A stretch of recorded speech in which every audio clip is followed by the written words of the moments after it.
الحمد لله نحمده ونستعينه ونستغفره ونتوب إليه ونعوذ بالله من شرور أنفسنا ومن سيئات أعمالنا من يهده الله فلا مضل له ومن يضلل فلا هادي له وأشهد أن لا إله إلا الله وحده لا شريك له وأشهد أن محمدا عبده ورسوله صلى الله عليه وعلى آله وصحبه وبارك وسلم تسليما كثيرا.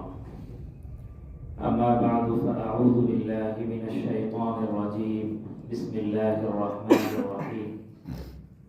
الذين آمنوا ولم يلبسوا إيمانهم بظلم أولئك لهم الأمن وهم مهتدون. صدق الله العظيم. الله رب العالمين المهرباني আমরা অনেক লম্বা সময় যাবত আলহামদুলিল্লাহ দিনই এক মজলিসে অংশগ্রহণ করেছি, আমরা এখানে অবস্থান করছি। আমাদের জন্য অনেক বড় সৌভাগ্যের বিষয় বলা যায় যে আল্লাহ তাআলা আমাদেরকে আল্লাহর ঘর মসজিদের মতো জায়গা, দুনিয়ার মধ্যে সবচাইতে উত্তম এবং আল্লাহ পাকের দরবারে পছন্দনীয় জায়গা, এখানে আল্লাহ রাব্বুল আলামিন আমাদেরকে অবস্থানের তৌফিক দিয়েছেন। তো এটা আমাদের জন্য অনেক বড় সৌভাগ্যের বিষয় এবং দুনিয়া ও আখিরাতের সমস্ত সৌভাগ্য সফলতা যেই বিষয়ের সাথে সম্পৃক্ত, যেটা ছাড়া কোনোভাবেই কল্পনা করা যায় না, এমনই একটা বিষয়বস্তুর সাথে পরিচিত হওয়া, আলোচনা হওয়া, এই মজলিসে অংশগ্রহণ করা আল্লাহ তাআলা তৌফিক দিয়েছেন, এটাও আমাদের জন্য বড় সৌভাগ্য। ঈমান হলো এমন এক জিনিস, ঈমান হলো এমন এক সিফাত যা ছাড়া দুনিয়ার জীবনেও সফলতা আশা করা যায় না এবং আখিরাতের জীবনেও সফলতা কামিয়াবি আশা করা যায়। দুনিয়ার জীবনে যদি আমি সফল হতে চাই, কামিয়াব হতে চাই, আমি যদি দামি হতে চাই, তো আমার সর্বপ্রথম যা দরকার তা হলো ঈমান। আখিরাতের জীবনেও যদি আমি একইভাবে কামিয়াব হতে চাই, সফল কাম হতে চাই, তো আমার জন্য যেটা দরকার সেটা হলো ঈমান। ঈমান ছাড়া কোনোভাবেই সম্ভব না। আল্লাহ রাব্বুল আলামিন দুনিয়াতে আমাদেরকে যত নিয়ামত দিয়েছেন, সমস্ত নিয়ামতের মধ্যে সবচাইতে দামি নিয়ামত হলো ঈমানের নিয়ামত, সবচাইতে দামি নিয়ামত। এটা ছাড়া কোনো কিছু সম্ভব। একজন মানুষ খুব বেশি ভালো কাজ করলো, খুব বেশি সে ভালো কাজ, পরোপকারী কাজ, সামাজিক কল্যাণমূলক কাজ, অনেক কিছু সে করলো, যদি ঈমান হারায় তো তার এই কাজের কোনো মূল্য আছে? কোনো মূল্য নেই। আরেকজন মানুষ কিছুই করতে পারলো না, শুধু ঈমানটাকে ঈমানকে গ্রহণ করলো, আল্লাহকে রব হিসেবে স্বীকার করে নিল, অন্তরে বিশ্বাস স্থাপন করে নিল, এখন পর্যন্ত সে কোনো আমলও করতে পারে না। ঈমানের যে তিনটি ধারা, জবানে স্বীকার করা, অন্তরে বিশ্বাস করা, অঙ্গ প্রত্যঙ্গের মাধ্যমে আমল করা, তো সে এই তিন ধারার তৃতীয় ধারা দিতে সে এখনো অগ্রসর হতে পারে, তার আগেই তার মওত হয়ে গেল। এই ব্যক্তির ফয়সালা, এই ব্যক্তির ফয়সালা জান্নাত। কারণ যখন কোনো ব্যক্তি ঈমান গ্রহণ করে, বিশ্বাসের সাথে জবানে স্বীকার করে নেয়, পূর্বের সমস্ত গুনাহ খাতা, সে যদি 80 বছরেরও কঠোর কাফেরও হয়ে থাকে, তবুও তার গুনাহ খাতাকে আল্লাহ তাআলা মাফ করে। তো যখন তার সমস্ত গুনাহ মাফ হয়ে গেল এবং কোনো নেকির কাজ করার সুযোগ হলো না, তাহলে নেকি এবং গুনাহের যেই পাল্লা সেটা সমান সমান।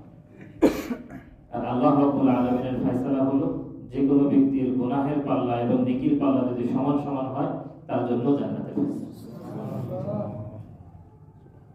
তাহলে বোঝা গেল যে ঈমান আসলে কত গুরুত্বপূর্ণ, কত দামি এক বস্তু, কত দামি এক সিফাত। আল্লাহ তাআলা আমাদের সকলকে ঈমান নসিব করেছেন, আলহামদুলিল্লাহ। আমরা সকলেই আমাদের জবানে লা ইলাহা ইল্লাল্লাহকে স্বীকার করে নিয়েছি। আমরা সকলেই আমাদের অন্তরে আল্লাহ রাব্বুল আলামিনের প্রতি পরিপূর্ণ বিশ্বাস স্থাপন করেছি। এবং হুজুর আকরাম সাল্লাল্লাহু আলাইহি ওয়াসাল্লাম যে সমস্ত বিষয়গুলোকে আল্লাহর পক্ষ থেকে নিয়ে এসেছেন, যে সংবাদ, যে খবর, এগুলোকে আমরা দৃঢ়ভাবে বিশ্বাস স্থাপন করেছি এগুলোর প্রতি, যার কারণে আলহামদুলিল্লাহ আমরা ইমানদারদের তালিকাভুক্ত হয়েছি। তো আজকে আমাদের আলোচনার মূল যে বিষয়, তার মধ্যে অন্যতম গুরুত্বপূর্ণ একটি বিষয় হলো যে আমরা তো আল্লাহ পাকের মেহেরবানিতে ঈমান গ্রহণ করলাম,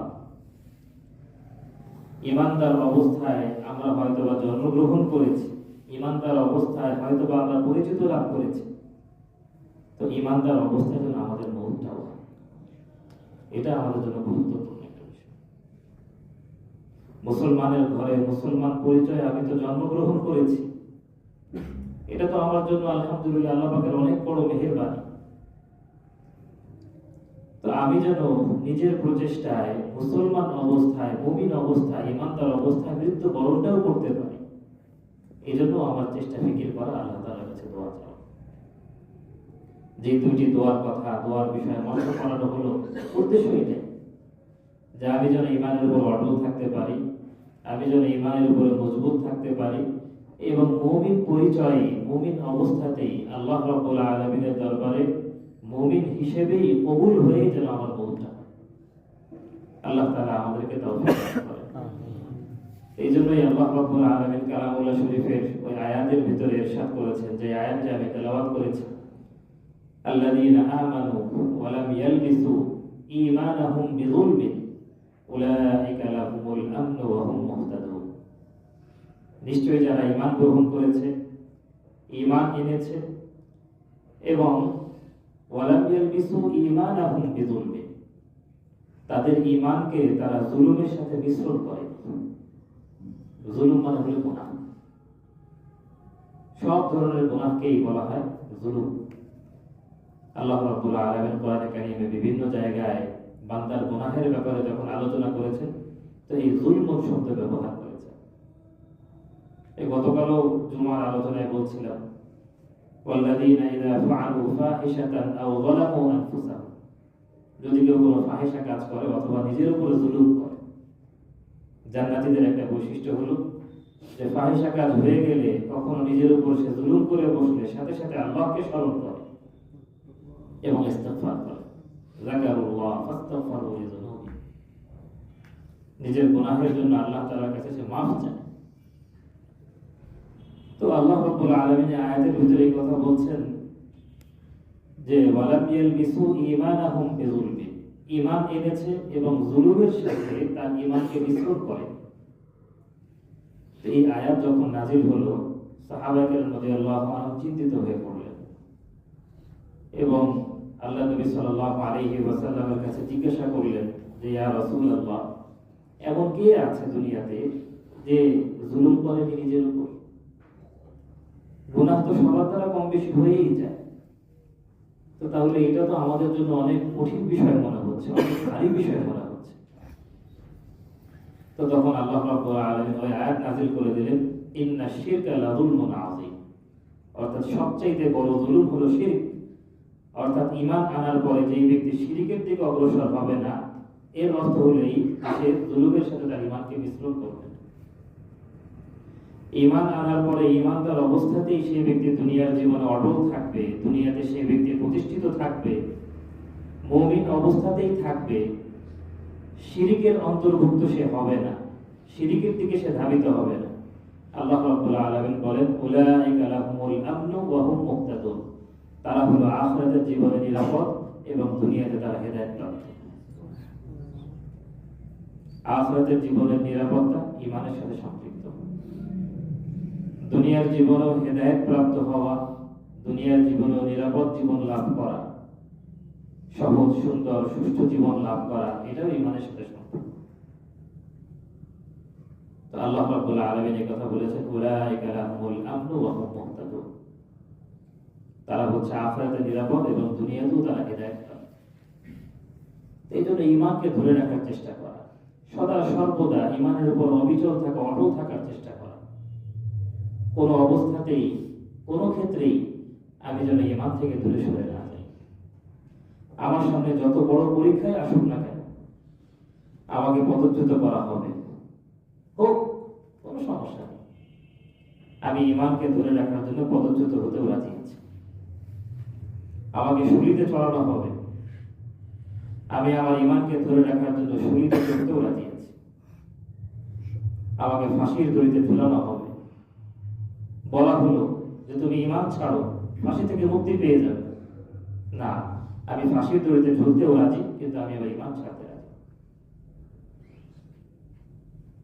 ইমানের ব্যাপারে আমার এতটাই মজবুতি অর্জন করতে হবে, কারণ আমাকে সামনে অনেক দূরে যেতে হবে।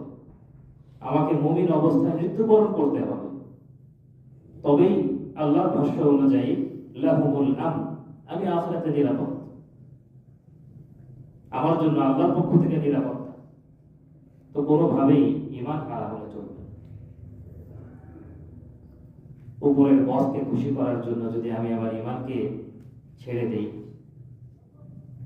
যে কোনো কাউকে খুশি করার জন্য অমুক জায়গায় না গেলে কি হয়, দোস্ত ডেকেছে, না গেলে কেমনে হয়?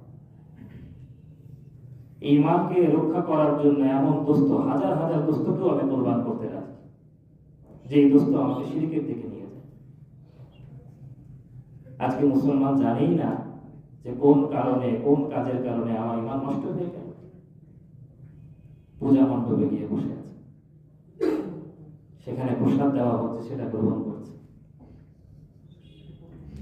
মাথায় রং লাগিয়ে দিচ্ছে, সেও মাথা আগে বাড়িয়ে দিয়ে রং লাগিয়ে দিচ্ছে। যদি জিজ্ঞাসা করা হয়, ভাই এখানে কেন গেলে? দোস্ত যেতে বলেছে, দোস্তর অনুষ্ঠান না গেলে কেমনে হয়? অথচ কিয়ামতের ময়দানে তুমি এই কথাই বলে বলে নিজের হাত কামড়াতে থাকবে, ইয়া ওয়াইলাতা লাইতানি লাম আত্তাখিজ ফুলানান খলিল।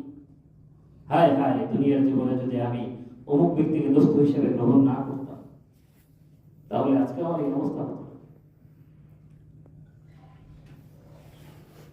আমি একজন অফিসের পরিচালক, আমি যদি সেখানে না যেতাম কেমনে হয়? সেখানে গিয়ে যদি এই সমস্ত কর্মকাণ্ড উপভোগ করা হয়, এই সমস্ত ইবাদতের ভিতরে তাদের যে সমস্ত আবদিয়াত তারা আল্লাহ রাব্বুল আলামিনের সাথে শরীক করে, সেগুলোর মধ্যে যদি আমিও সম্পৃক্ত হয়ে যাই, তাহলে আমার আর মুসলমানিত্ব থাকলো কোথায়? আমার আর ঈমান থাকলো কোথায়? এই সাধারণ বিষয়টাও আজকে আমাদের বুঝে আসছে না। এত বেশি ভিন্ন ধর্মাবলম্বীর সাথে আমরা মিশ্রিত হয়ে গিয়েছি, মিলিত হয়ে গিয়েছি, এই পার্থক্যটুকু আমরা করতে পারছি না, এটাও আমরা বুঝতে পারছি না আমাদের ঈমান কতটা খাতরার মধ্যে পড়ে গেছে। এজন্যই আল্লাহ রাব্বুল আলামিন কোরআনে কারিমে বলেছেন, লা তাত্তাখিযুল ইয়াহুদ ওয়ান নাসারা আউলিয়া, খবরদার খবরদার, ইহুদি নাসারা মুসলিম সম্প্রদায়, মুশরিক সম্প্রদায় যারা আছে, তাদেরকে অন্তরঙ্গ বন্ধুরূপে গ্রহণ করো না। তাদের সাথে যদি সম্পর্ক থাকে, তো হাই ভালো সম্পর্কের ভিতরেই বিদ্যমান থাকে। এমন সম্পর্ক কায়েম করো না যেই সম্পর্কের কারণে আমাকে শিরকের মতো এমন গর্হিত একটি কাজের দিকেও পা বাড়াতে হচ্ছে, এমন অবস্থা যেন না। এই জন্য বিশেষভাবে এই বিষয়টা আমাদের জন্য লক্ষণীয়। এমন এক পরিবেশ আমাদেরকে মেনটেন করার চেষ্টা করা, এমন এক পরিবেশের গণ্ডির ভিতরে নিজেকে আবদ্ধ করে রাখা, যে পরিবেশটা ঈমানী পরিবেশ, যেই পরিবেশের কারণে আমার ঈমান বৃদ্ধি পাবে, এমন ব্যক্তিদের সাথে সম্পর্ক কায়েম রাখার চেষ্টা করা, যেই ব্যক্তিদের সাথে সম্পর্ক কায়েম রাখার কারণে আমার ঈমান বৃদ্ধি পেতে থাকবে, এবং ঈমানের বুনিয়াদে, ঈমানের কারণে আমি যে কোনো কিছুকে লাথি মারতে রাজি আছি, দুনিয়ার যে কোনো কিছুকে আমি দূরে সরিয়ে দিতে রাজি আছি। এরকম এক অবস্থা নিজের ভিতরে আসার জন্য এই দুইটা জিনিস খুব জরুরি, ঈমানী পরিবেশ এবং ঈমানী মানুষ, ঈমানী মাহল। এমন ব্যক্তিদের সাথে অন্তরঙ্গ সম্পর্ক না রাখা চাই, যার কারণে আমি গুনাহের দিকে আগে বাড়ছি, শিরকের দিকে আগে বাড়ছি, আর ঈমান থেকে দূরে সরে যাচ্ছি। এরকম যেন না হয়, সেই ব্যাপারে চেষ্টা করা। আজকে আমরা বুঝি হোক না বুঝি হোক, এমন পরিবেশ, এমন মাহলের সাথে চলাফেরা করি, যার কারণে ইসলামের মৌলিক যে বিষয়গুলো, ঈমানের মৌলিক যে বিষয়গুলো, সেগুলো থেকেই আমরা দূরে সরে যাচ্ছি, এবং আমরা বুঝতেও পারছি। উপরন্ত কেউ আমাকে যদি সতর্ক করে দেয়, তার সাথে তর্ক করছে, এরকম আছে। এই যে হুজুর আলোচনা করলেন, হুজুর আলোচনা করলেন যে ইসলামের কোন বিধানের ব্যাপারে যদি কেউ হাস্যরস করে, হাসি তামাশা করে, জেনে বুঝে ইচ্ছাকৃত, তার ঈমান চলে যায়। আমাদের মধ্যে কেউ যদি একটু সুন্দর দাঁড়িয়ে রাখে, আমরা বলি চাচা। আবার এই কথাও বলে যে আরে এটাকে দাঁড়িয়ে নাকি বুলবুলি পাখির বাসা। এরকম যদি জেনে বুঝে হাস্যরস করা হয়, ঈমান থাকবে? ঈমান থাকবে। বছরখানেক আগে কুয়েট, এই যে মেইন গেটের পাশে একটা দোকান, সেখানে দেখলাম জুব্বা পরিহিত, মাথায় রুমাল পরিহিত এক আল্লাহর বান্দা চুরুট হাতে নিয়ে চুরুট টানছে। এবং একটু পরে খেয়াল করলাম যে ভিতরে আরো অসংখ্য অগণিত এরকম জুব্বা পরিহিত, এরকম রুমাল পরিহিত লোক, তারা মাঠের ভিতরে দৌড়াদৌড়ি করছে। তাদের সাথে আবার বেগানা নারীও আছে। আচ্ছা, কোন ব্যক্তি যদি এই পোশাককে হাস্যরসের পাত্র বানানোর জন্য রাসূল সাল্লাল্লাহু আলাইহি ওয়াসাল্লামের এই সুন্নতকে হাসি তামাশার পাত্র বানানোর উদ্দেশ্যে এরকম করে ঈমান থাকে? এটা রাসূলের সুন্নাতের পোশাক, এটা হাস্যরসের কোনো বিষয় না। এর ভিতরে ইসলামের শান রয়েছে, রাসূল সাল্লাল্লাহু আলাইহি ওয়াসাল্লামের কুরবানি রয়েছে, আল্লাহ রাব্বুল আলামিনের সন্তুষ্টি রয়েছে। আমি সেই পোশাক নিয়ে হাস্যরস করে বেড়াচ্ছি, সেই পোশাক পরিধান করে বেগানা নারীদেরকে নিয়ে ঘুরে বেড়াচ্ছি। আবার কেউ যদি বোঝাতে আসে, দলিল দিচ্ছি যে এটা তো ইসলামী পোশাক না, এটা আরাবিয়ান পোশাক। সমস্যা কোথায়? আমাকে একজন এই কথা বলেছে। তা আজকে আমরা বিভিন্ন অবস্থার প্রেক্ষিতে আমরা বুঝতেই পারছি না যে কিভাবে আমরা ঈমান হারা হয়ে যাচ্ছি, অথচ ঈমান আমার জন্য কত মজবুত ছিল, ঈমান আমার জন্য কত জরুরি ছিল। আমার দুনিয়ার নিরাপত্তা, আখিরাতের নিরাপত্তা, আমার হেদায়েত এই ঈমানের সাথে সম্পৃক্ত। ঈমানকে যদি জুলুমের সাথে মিশ্রণ করে ফেলি, তো তাহলে আমি শেষ। আমার দুনিয়ার জীবন বৃথা, আমার আখিরাতের জীবন বৃথা। বুঝতে পারছি সকল ক্ষমতার উৎস তো আল্লাহ। যদি কোনো মানুষকে মনে করা হয়, বিশ্বাস করা হয়, যদি বলা হয় এই গোষ্ঠী, এই জনগণ এরাই সকল ক্ষমতার উৎস, বিশ্বাস করে, আল্লাহর ক্ষমতার সাথে শরীক করা হচ্ছে, কিভাবে ঈমান থাকে? এটাই তো সেই জুলুম, যে জুলুমের ব্যাপারে বলা হচ্ছে আয়াতের ভিতরে। একজন লোক এই কথা বলছে যে আমি সবার আগে বাঙালি, আমি বাংলা সংস্কৃতিকে উজ্জীবিত করার জন্য মাঠে ময়দানে নেমেছি, আমার প্রথম পরিচয় বাঙালি, দ্বিতীয় পরিচয় আমি মুসলমান। ঈমান থাকবে? যদি কেউ মনে করেন এগুলো বিশ্বাস করে, এগুলো আমাদের সমাজে অহরহ ঘটছে, অহরহ। আমরাও বলছি, বোঝাতে গেলে তর্ক করছি। অনেকের এরকম চিন্তা ভাবনা হয়ে যাচ্ছে। তো ওই হুজুর একটা হাদিস বললেন যে শেষ জামানায় হাতে জ্বলন্ত আগুন রাখা সহজ হবে, কিন্তু ঈমান ধরে রাখা তার থেকেও কঠিন হবে। এগুলো তারই কেমন বাস্তব নমুনা দেখা যাচ্ছে। এগুলো এত সাধারণ করে দেওয়া হচ্ছে, সাধারণ থেকে সাধারণ করে দেওয়া হচ্ছে, আমরা মানতেও রাজি হচ্ছি না। এই জন্য মেয়েদের মুহতারাম, আরো ধরে এটাই যে ঈমানকে ধরে রাখার চেষ্টা করি। সাহাবায়ে কেরাম রাদিয়াল্লাহু আনহুম, ওনাদের জীবনের ভিতরে দেখা যায় যে ওনারা কিভাবে চূড়ান্ত পরীক্ষার সম্মুখীন হয়ে আল্লাহর রাস্তায়, আল্লাহর সামনে দ্বীনের জন্য নিজের জানকে কুরবান করে দিচ্ছেন, কিন্তু ঈমান থেকে পিছু হতে রাজি না।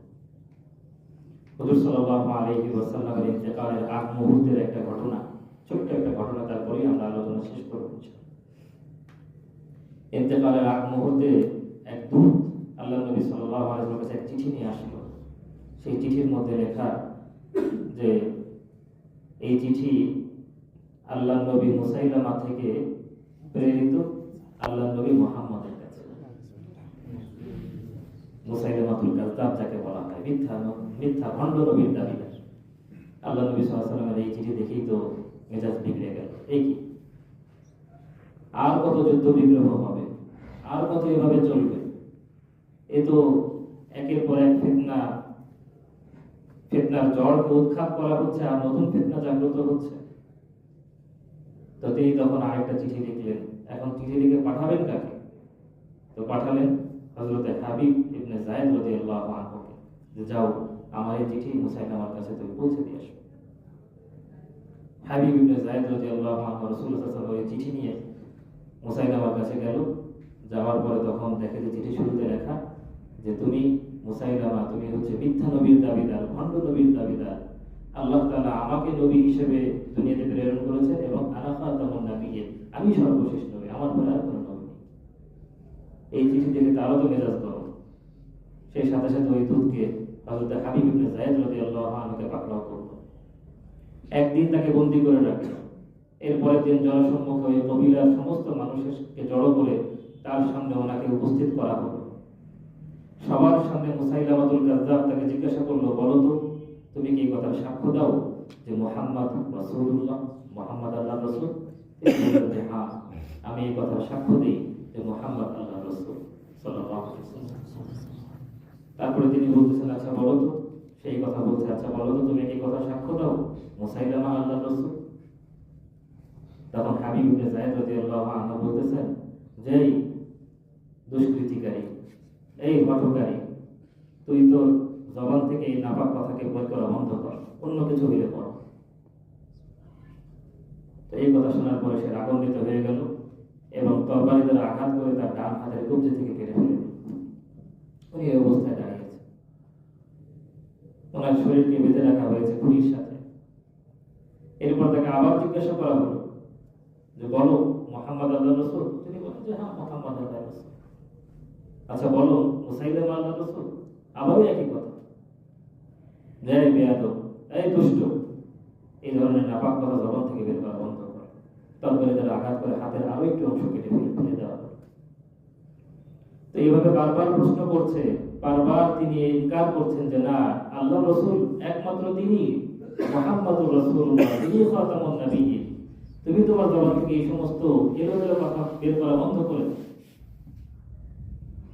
তো এক পর্যায়ে এক হাত পুরো কেটে ফেলা হলো, পরবর্তী হাত পুরো কেটে ফেলা হলো। রক্তক্ষরণ হতে হতে হতে হতে উনি একেবারে নিস্তেজ হয়ে পড়ে গেলেন, শাহাদাতের অমীয় সুধা পান করলেন। মুহূর্তের জন্য ঈমানের সাথে রাজি হলেন। তো আমাদের জীবনে যদি এরকম অবস্থা আসে আমরা কি করব? একবার চিন্তা করে দেখি আমাদের অবস্থা কি হবে। আমার তো হাত কাটা লাগবে না, শুধু একটা ছুরি বের করে এই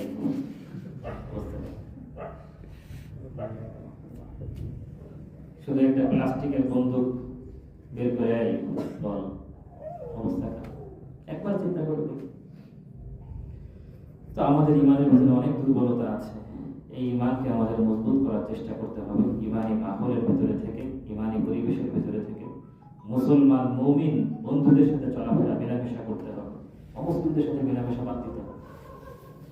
নেক পরিবেশ ধরতে হবে, মসজিদের পরিবেশকে আঁকড়ে ধরতে হবে। ইমানি মজমাগুলিতে বেশি বেশি শরীক হওয়ার চেষ্টা করতে হবে। সাহাবায়ে কেরাম রাদিয়াল্লাহু আনহুমের ঈমানদীপ্ত যে ঘটনাগুলো আছে বিভিন্ন কিতাব, এগুলো আমরা মোতালা করার চেষ্টা করব। তো ইনশাআল্লাহ আল্লাহ রাব্বুল আলামিন আমাদের ঈমানকে মজবুত করে দিবেন ইনশাআল্লাহ। এবং আল্লাহ তাআলা সবসময় দোয়া করতে থাকি যে আল্লাহ ঈমানের উপর আপনি আমাকে অবিচল রাখেন, অটল রাখেন এবং মুমিন অবস্থায় আমার মওত আপনি নসিব করেন। আল্লাহ রাব্বুল আলামিন আমাদের সকলকে কবুল করেন, আমাদের সকলকে তৌফিক নসিব করেন। আমিন। ওয়া আখিরু দাওয়ানা আলহামদুলিল্লাহি রাব্বিল আলামিন।